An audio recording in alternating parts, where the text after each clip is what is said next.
back to something to complain about. T and A both here today. T, how's it going? Hey, it is going so well. I tell you what, I went to an arts festival today.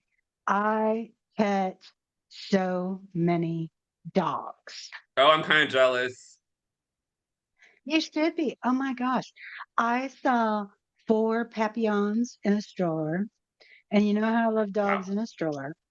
One Yes. was being carried in one of those little snuggie things that you use for human babies, but now we use them for our dogs. And Yeah.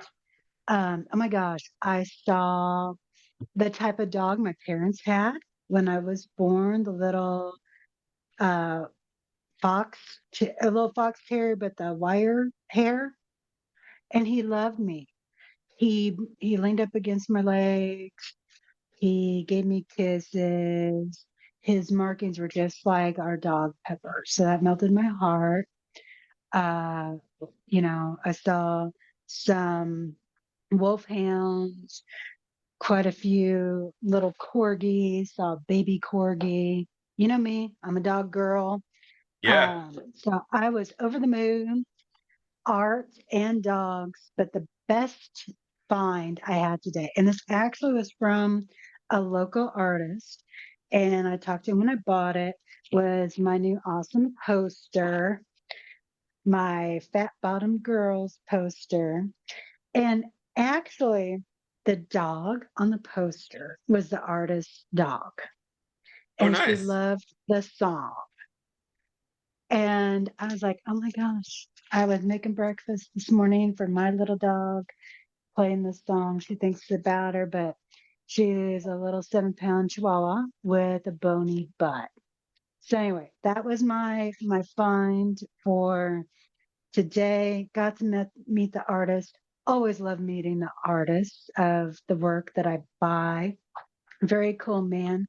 Saw his last name then after I made the purchase and realized he has the same last name as one of my arch enemies. Oh, So I'm hoping he's not relation because then it just totally ruins everything. And I understandably.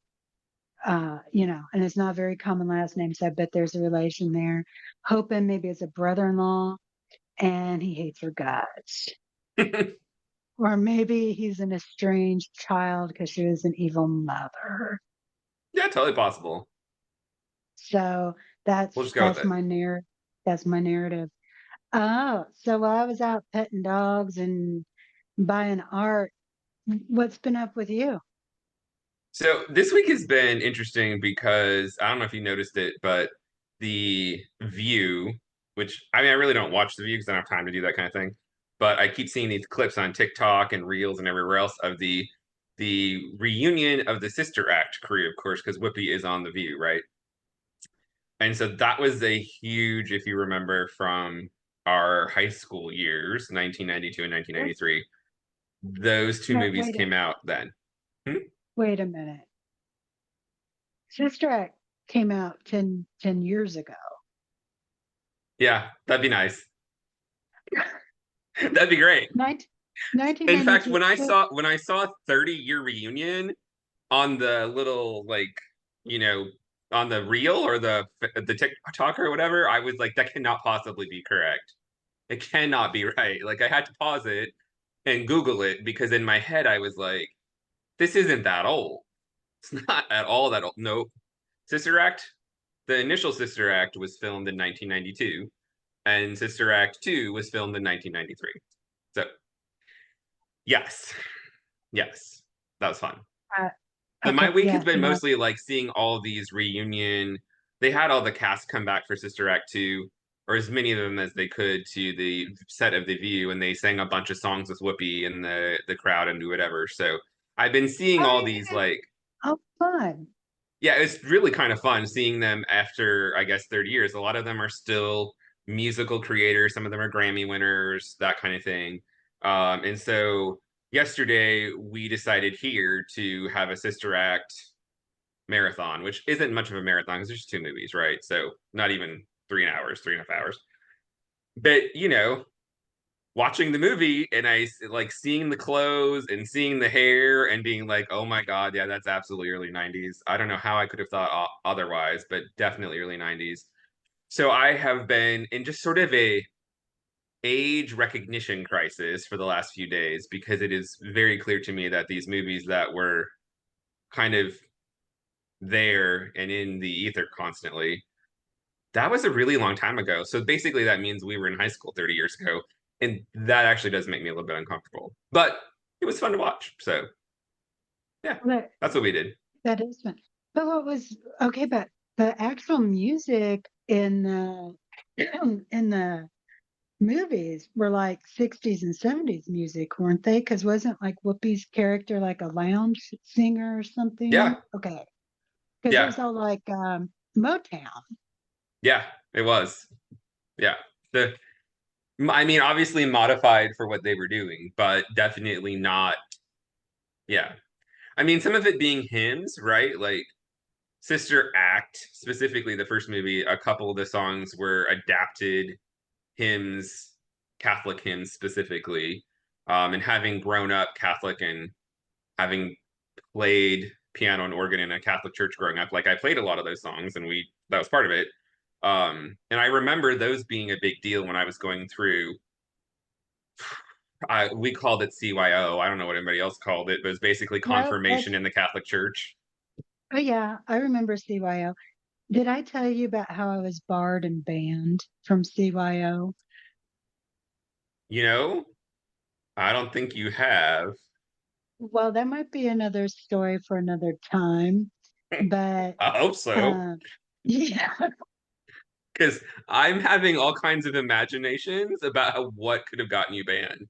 Having known you for almost 25 years or more at this point, like, yes, I have guesses.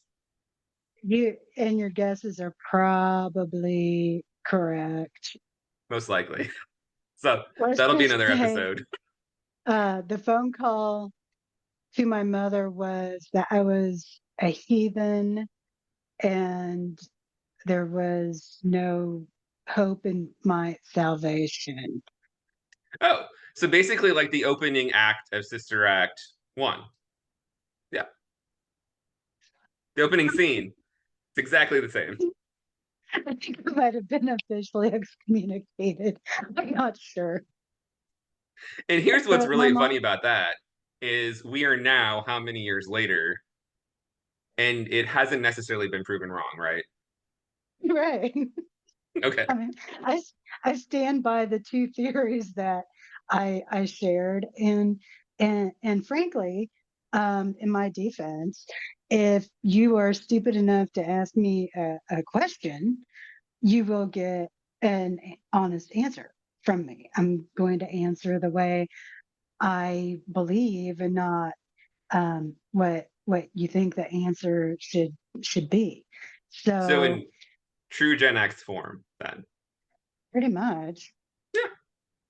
So Um, yeah, but yeah, because I got the threat and I had a temporary ban, and then the last one was a permanent bar and ban call to my mother. She's not allowed back. Mom said fine, and she stood by what I said. So Good for Carolyn. yeah, yeah. So and she was like, because I think yeah, I had already been confirmed. So I was still going. And so, Carolyn was like, okay, well, you already went to Denver to see the Pope and you've been confirmed. So like I did my job as a parent raising you as a good Catholic kid. You can make your own decisions now. So I Which was you like had. 17. Yeah, like 17. Because she's like, and I think in reality, like she probably knew if she pushed it, I would either be burned at the stake or my grandparents would find out and then it would just be completely terrible. So mom was like, yeah, Yeah. fine. She doesn't come back. I agree with my daughter. Um, and she'd be 17 and she'd be having her own mind. So Yeah, it's not like you were 11. What are you gonna do? No, I probably would have said the same stuff at 11. That's a good point. You probably would have. And You probably would and I have. would and I would say the exact same thing at 47. So, and actually, now that I think about it, um, I do blame my teachers in the Catholic Church because they're the ones who led me to these beliefs, either intentionally or unintentionally. Yeah, That I now hold these tenets to be true. So, in any way, yeah, they failed. They failed me in my Catholic education. That I walked away with something completely different. So that's that's all I have okay. to say about that. Yeah. That's fair. That's fair. That's fair. That's a good time. I mean, so it was an interesting week. You had some fun at the arts festival. Had a little bit of Sister Act fever back. It was a good time. Um, but yeah, I so what's interesting to me besides that is, I mean, you were talking about your mom and kind of just letting you go, right? Like, yep, she's fine, she's good. So that's sort of the exact opposite of some of the stuff we see these days with parents who are more helicopter like, right? Like parents who are hovering, doing all this other stuff. And it kind of reminds me of this article that I saw, and I think I sent it to you about um, some people in this young generation are taking their parents to job interviews. So I think that's Oh, honestly what I'd really like to talk. I mean, you're okay. She needs a second, everybody, to just compose herself. She's having a little bit of a. She's laughing so hard I don't know if she can speak, but it's totally understandable because like I think it I sounds just so passed incredibly absurd just something. saying it out loud. I think I just passed something and I don't know what and I don't know from where. Okay, so Eric, A A, tell me again what I saw the article headline to be a joke. You got to tell me again, and I promise this time I will remain calm. I am Deep breath, deep center breathing. ourselves. News Yes. Nation has an article that basically tells us that 26% roughly of Gen Z respondents to a survey acknowledged involving their parents in the job interview process. 31% of them had a parent accompany them to an in person interview, and 29% of them had them join a virtual interview. So, like, I am not a statistical genius like you are, but like, I first of all want to be like, is this for fucking real? Like, is this really real? Like, are people actually doing this? Or, like, is there some kind of glitch in the matrix? Because why? Why would you? I mean, okay, so right now, let's just be honest to our audience. I'm having verbal diarrhea over this, the way that T was laughing uncontrollably about it. I can't fathom this because there was a period in my life where I was a hiring manager, and if somebody would have brought a parent to an interview, I would have not conducted the interview. I would have literally just been like, "Yeah, I don't think this is going to work," because I just cannot wrap my head around the idea that somebody would bring a parent to an interview. Like, how does this happen? I need to take a deep breath. So I'm gonna let T talk about it for a second. So, okay. So, in this survey, 26% of the respondents had involved their parents in the job search or the job interview process. Yeah, the interview process itself. Oh my gosh. Okay. So Um, 31% of those 26%. So this is where it gets fun with the math, right? A little bit. So yeah. 26% of the people surveyed said they had included them in the interview process to some extent. 31% of that number had them accompany them to an in person interview, and 29% had them join a virtual interview. It doesn't matter if you're doing in person or virtual. I mean, 29 versus 31%, they're not materially different in my head. They're both stupid as hell. So I'm just trying to figure out like what made anybody, the parent versus or the kid, think this is how this should go. Like I can't wrap my head around it. Well, okay. Help. But this brings a good up a good point.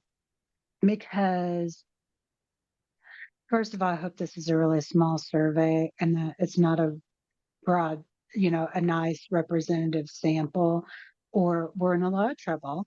But setting that aside, I who is instigating this?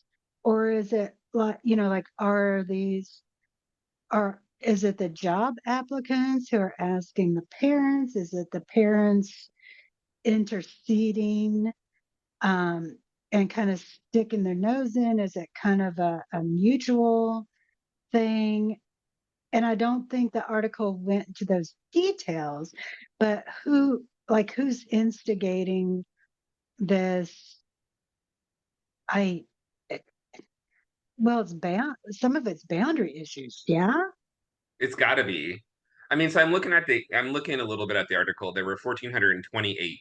So the N for this particular survey was 1,428 Gen Zers, which I mean, that tells us it wasn't a small sample size, I guess, but it's also not really telling us a lot about the sample itself, like demographically or Yeah. anything, like, Yeah. It's not ethnicity, anything telling like us. that. Um,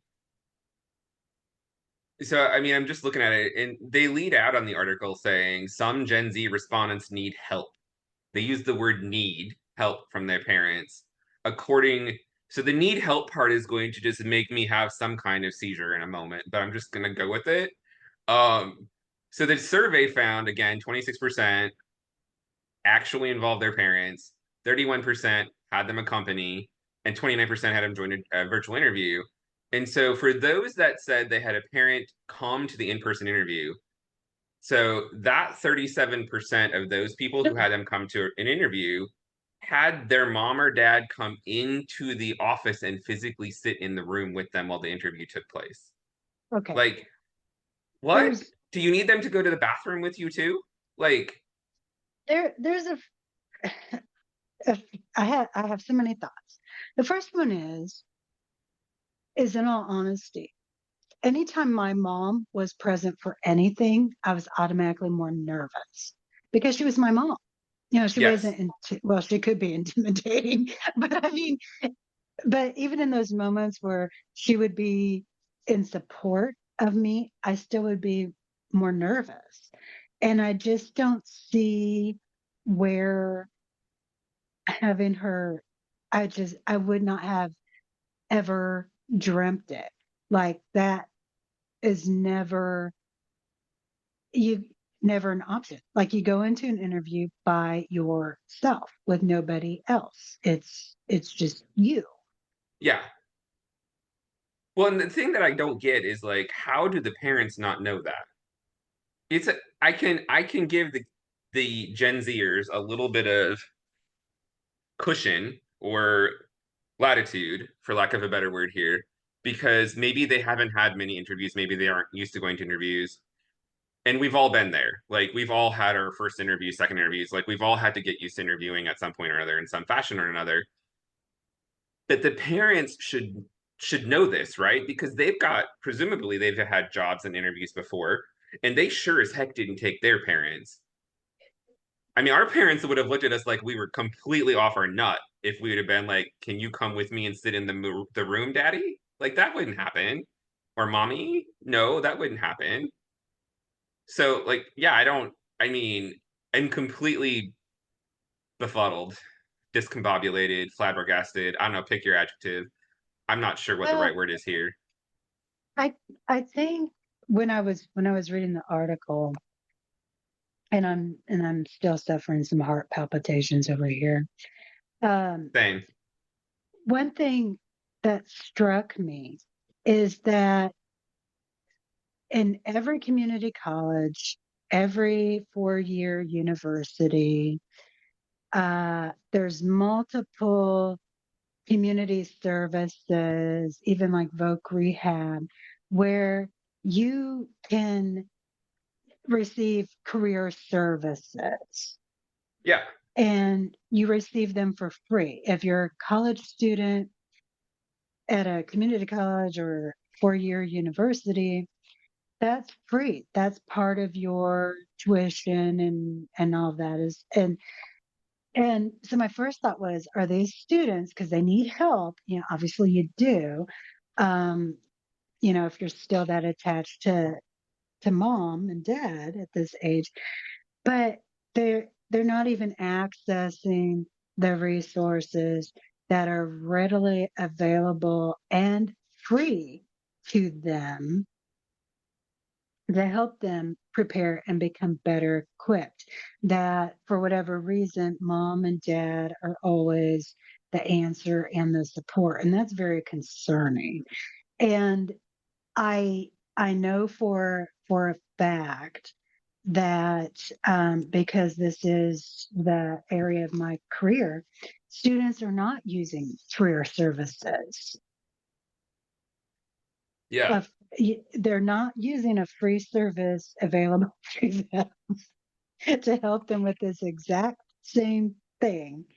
Um, they're just not. I've seen the numbers on it. I've written reports on it, and it floors my mind because I was thinking back to when I was getting ready to graduate college, and like you, I'd started working at age 14, where originally, you show up and you go, yeah, I want to wash dishes, or yeah, I'll work at the nursing home, or yeah, I'll stack cans at your grocery store, and they just go like, okay, good. Um, but knowing that like I was entering a profession, I did go to career services and, I had a resume created, did a couple practice interviews. And because I knew, first of all, those were things my mom had no idea what to do or how to do it. It was Yeah. out of her league. Because later on, I'm the one who wrote my mom's resume for her, and then her friend stole all my expensive resume paper. Remember back when you could only, when you paid almost, oh my gosh, it was like 70 cents a piece for each of those linen.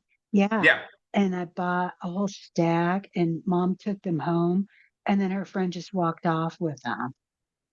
And I'm like, that was like $35 worth. And my mom, oh, I'm sorry. So, like, that's how far out of my mom's league. Like, no, mom, that was special paper. Hmm.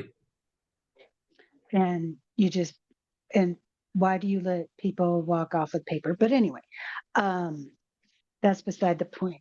But I mean, I needed to do that. And that was like 1999, 1990. It was late 90s, and I found my way, and there was no level of support services in colleges back then as there is now. So is what I don't know. Why all I the learned helplessness? I so I don't have a great answer. I know just from my own undergraduate experience, I barely remember hearing about that, right? We went to the same school, we graduated from the same university a few months apart. I don't remember ever being told much about career services or whatever. And maybe they talked about it and I was just like, well, Oh, I mean, no, because you weren't part of the special students club. I wasn't. You weren't part of the special oh, you're a first generation college student. So come this way, sweetie. That's how I found out because I Oh, had okay. to do because I was a special case. So that's Maybe how I found out.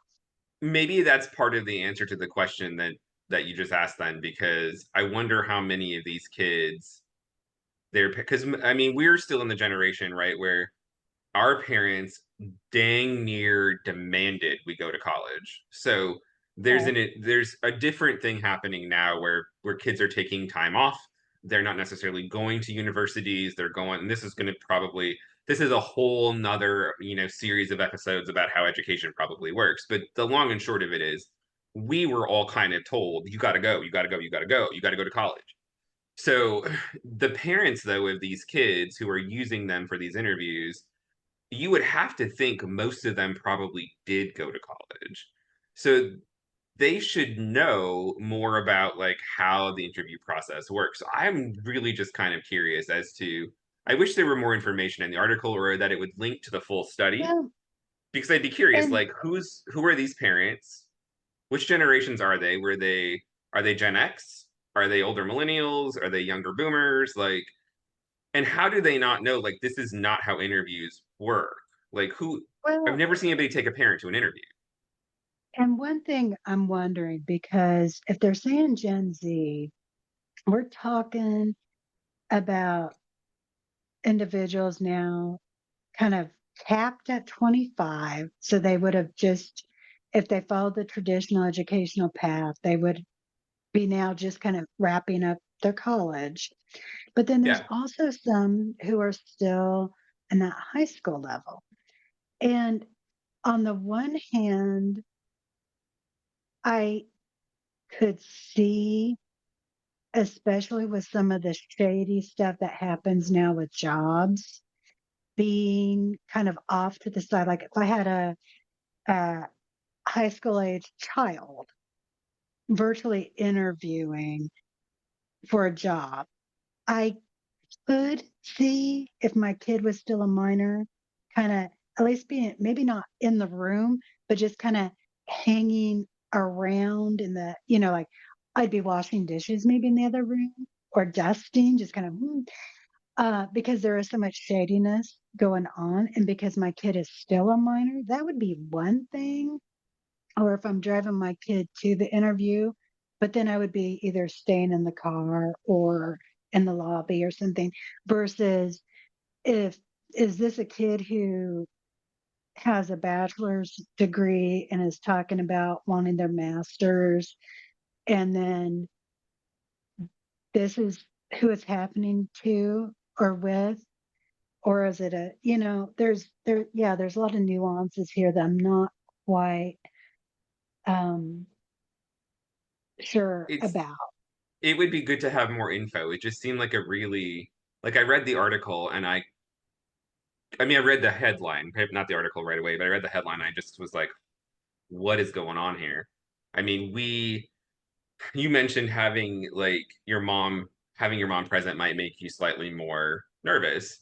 I can't Yeah. imagine like not even we're not even talking interview situations. Like I didn't even want my parents at concerts. Like when I was Yeah. performing in a concert because that made me more nervous.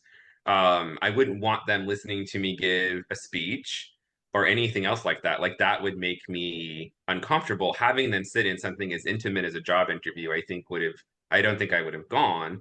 I can see going home and talking to your parents about the experience, absolutely for sure. It's just this Right. idea like they're coming in, and as someone who hired people, I don't know if have you been in a and I can't remember. Have you been in a position before where you've hired people? Where you've Oh, done yeah. interviews for people? I feel like you Oh, have. oh, oh, yes. Yes, Yeah, yes, yeah. yes. Yes. I remember those days. Now that I asked the question, I'm having a whole bunch of memories about when you were doing those things. Um, just can't. I cannot imagine having them in an interview with me, with the person I'm trying to decide if I want to I hire. I cannot either. I mean, and and this leads me to wonder another thing. Are they trying to get around like the whole accommodations piece? Because I've had, well, maybe not with a job interview, but I mean, I've been in enough of conversations and working with people through the years that sometimes like you might have somebody else present to interpret, or you might have someone present to take notes or to read um, something out loud to someone else because their literacy level isn't there, because I'm thinking between like with my sister and working with students and things, and a lot of those were in educational context, but I can see overall where sometimes an additional person like an advocate might need to be in the room or nearby. is this kind of like a manipulation of that? I I don't That's a good know. question. And it's a rage bait title, It and I was is. very disappointed in that I don't even think there was a link to the original study I don't think so embedded. either. And because there's a lot of information missing, and the the analyst in me, the researcher in me is saying if you dig deep enough, the numbers have to make sense. Uh-huh. Like there's got to be some kind of reason behind the numbers that we're seeing. Is it age? Is it are we seeing uh, particular demographics? It might even be a social class, socioeconomic thing, or rural versus urban. It could be any number of things. Yeah, I found a link to the study. Okay, so we're gonna have to definitely look at that and maybe revisit, and then all of a sudden now this podcast is going to become tearing apart somebody else's research, right? Which Your is something research we're both pretty design. good at, I guess. Um, but okay, but where does it stop? Where does this stop? Like the very snide part of my psyche is going, so are mom and dad gonna like guide them along the way during their first time? Or, or like are they, gonna pour them their first beer? Or are they gonna be present the first time they undergo a complete physical? Like I want to know these things. I mean, it feels to me like it's just sort of a intensification of that idea of helicopter parenting, right? Where you're not giving necessarily the kid who at this point these are not kids anymore, right? These are people who are what 18 to 27 or 18 to 26 or something like that, Yeah. right? These are Yeah. not children. These are adults roughly, mostly. Um they have to have the room to learn without parents standing over the top of them doing things like clearly we may have some generational biases because as Gen X we're kind of like that was not how we survived, right? That's not how our parents would have performed. They would not have been over us constantly, like doing these kinds of things. But we've seen kind of a shift, and some of it is from Gen Xers, right? Some Gen Xer parents are out there super helicoptery, which I think is sort of an extension of that circular thing we talked about, in another episode, right? Where things come around, and so I think maybe because there was a less involvement in some people's lives from their parents, there's now more involvement in their kids' lives. But there's also has to be some kind of balance here because I cannot find in my brain the space to say that this is a healthy way for anybody to be, right? Like your parents are part of your interview process. Where does that end is what you're asking. It doesn't, when you see the rest of this survey, because I've kind of perused it a little bit as we're talking, the rest of it is going to make you stroke out slightly. So the question about where it ends is based on the numbers that they have here, it doesn't end in a lot of ways. Which makes me Mhm. remember, like, I mean, talking about mortification, we mentioned this before, like being mortified of a parent there. Like when I was in, gosh, I think I started in high school. It would have been the year between, I believe, sophomore and junior year, right? So about the time Sister Acts came out, I guess. Um, that year, my friend and I got a job at the nursing home. We went to training. We started working. Of course, we worked a couple hours after school every night. We worked on weekends. But I remember my dad calling my boss and being like, he can't work this day. He can't work this day. So, like, I had to have a special schedule compared to all the people I worked with because my dad intervened with my boss. I didn't ask my boss for those days off. And I would have never Yeah. thought to because, like, nobody was calling my dad's boss, right? Like he would Right. ask for a day off. If the guy said no, that was that. But if I asked if I needed time off for something and I didn't get it because it wasn't fair to everybody else, my dad only did this one, like for one purpose, and it was you need to be available to go to church on Wednesday nights and Sunday mornings. Like that's what I had to do. That was mortifying. So mortifying that I was ultra rebellious, told her to schedule me anyway, and I skipped church just to piss him off. Because, well, you're not surprised Um, by that because you know me. But like that was horrible for me. Like you cannot call my boss. I could not, even at 16 years old, I could not imagine. Like I was completely embarrassed. and in the So meantime, my mom's like letting the whole town know that I was ready and available to work on Wednesday evening yes, exactly. at the Right, same exactly. time. So Like like she's available. I see something like this and I cannot fathom how anybody thinks that this is how it could work. Now, there's got to be balance in there somewhere. I'll admit that. Like it's fine, talk to your parents, get some help, whatever you need to do. But at the end of the day, this idea that they are having parents accompany them to interviews, it screams codependency to me in a way that makes me worried about the kids or they're not kids anymore, right? These young adults, but it also sort of Yeah. makes me worried about the parents. Like there's an enmeshment here of some kind, and I realize we're maybe getting too deep into the psychology of it, but something's not balanced here. This is not normal. And I realize people may hate it when I say that, but again, that's just it. So Well, I think, when we ask, are the kids all right? They're they're not all right in this. And what the catalysts have been, what the root causes or antecedents are, I don't know. But they're not all right.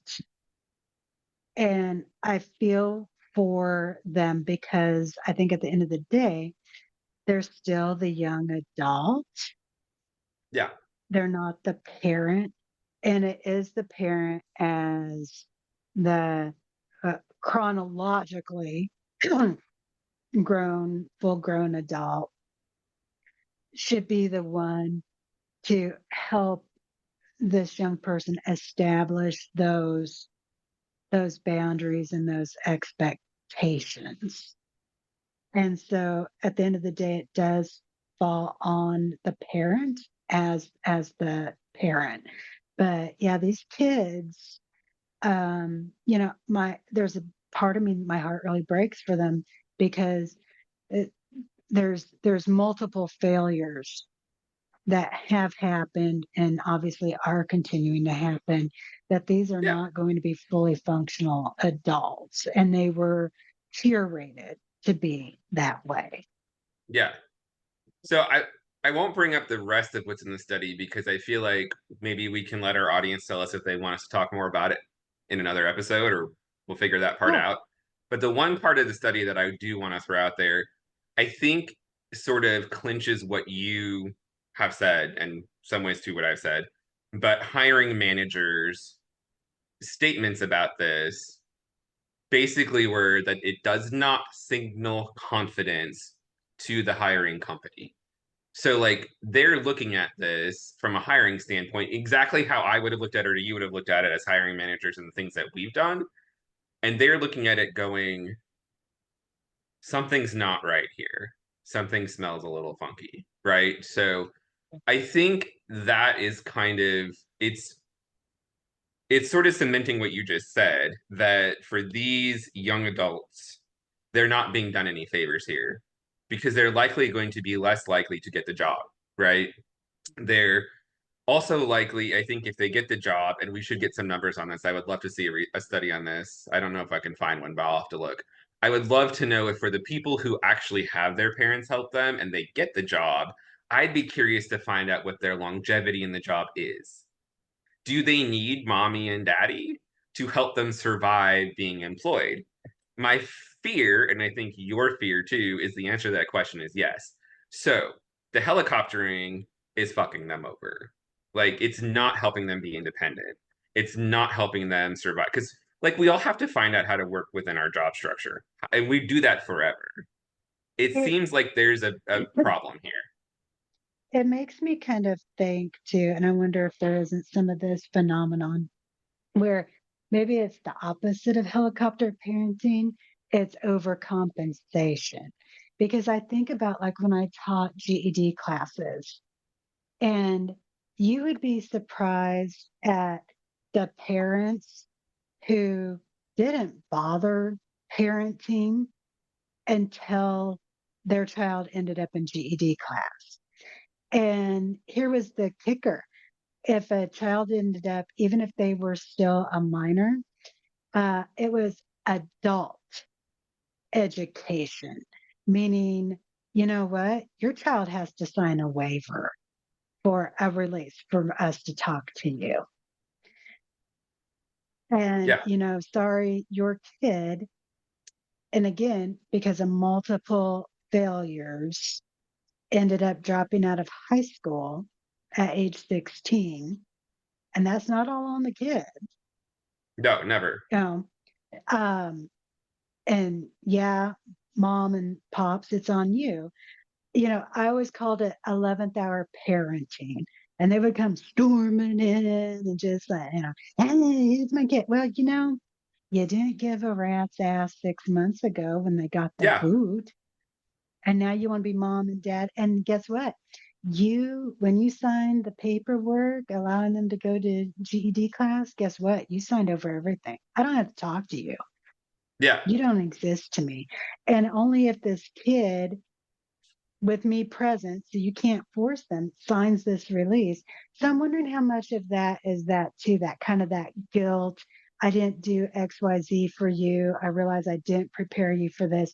So let me try to do this kind of Hail Mary pass Yeah. thing. So, I had that experience quite a bit when I taught high school for those couple of years. Um, in fact, my last semester teaching, I had a student who had basically a 32%, which was literally mm, just because he showed up to class, right? And I had sent home a note constantly. We had this reporting system for parents, even back in 2001 and 2002 when I was teaching. And it would be like, not attending class, danger of failure, danger of failure, danger of failure. mm, And I had done it all throughout the year. And then the week before the end of the term, they're in my room wanting to know what we need to do. Like, while we have to help him, I'm like, where have you been for the last six and months? yeah, And strangely enough, the principal got mad at me because I said it. I was like, you haven't responded to a single email I've sent. You haven't called me back. I've left you phone messages. We didn't have voicemail. We had answering machines. So like I would leave yeah. messages on the It, answering machines. We'd send back letters. And I'm like, you guys haven't been interested for the entire last 8 months. And now you want to know how to help him pass. This is this phenomenon you're talking about. And honestly, I can see that in this data. Like, that would not surprise me in the slightest. You probably have two ends to that, right? You probably have that two poles. You probably have the pole where you've got the people who are just always helicoptering, and you've also got the other group of them, I'm imagining, who are doing what you're saying. And I'd kind of forgotten about that experience until you mentioned it, but that would make sense here too.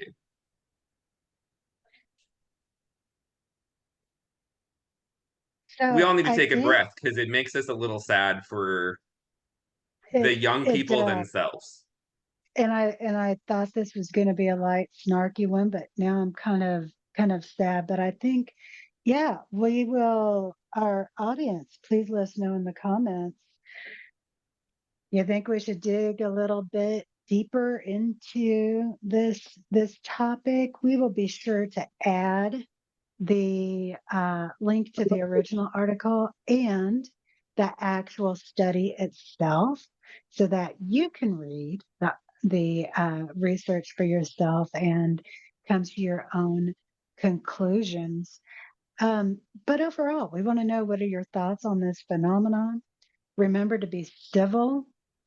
Be sure to like and subscribe, share with your friends, and check back with us for something new to complain about. Hey, any final thoughts?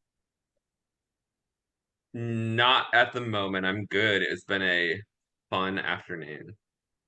I think when we read the comments and we dig a little deeper into the actual research paper itself, we might be, we might have another episode or two here. So, I'm guessing we um, will. Yep, I but think it you're right. but it does serve as a good reminder, the way that the trajectory of our um, conversation has gone today, to always try to look beyond the rage bait title and kind of think things through and question things. So I guess this kind of turned into a teachable moment for all of us. For So sure. yeah, all right. Awesome. Until Until next next time. time, bye all. Uh Be good. All right. I'm brain dead. So yeah, so if you click on the article in the second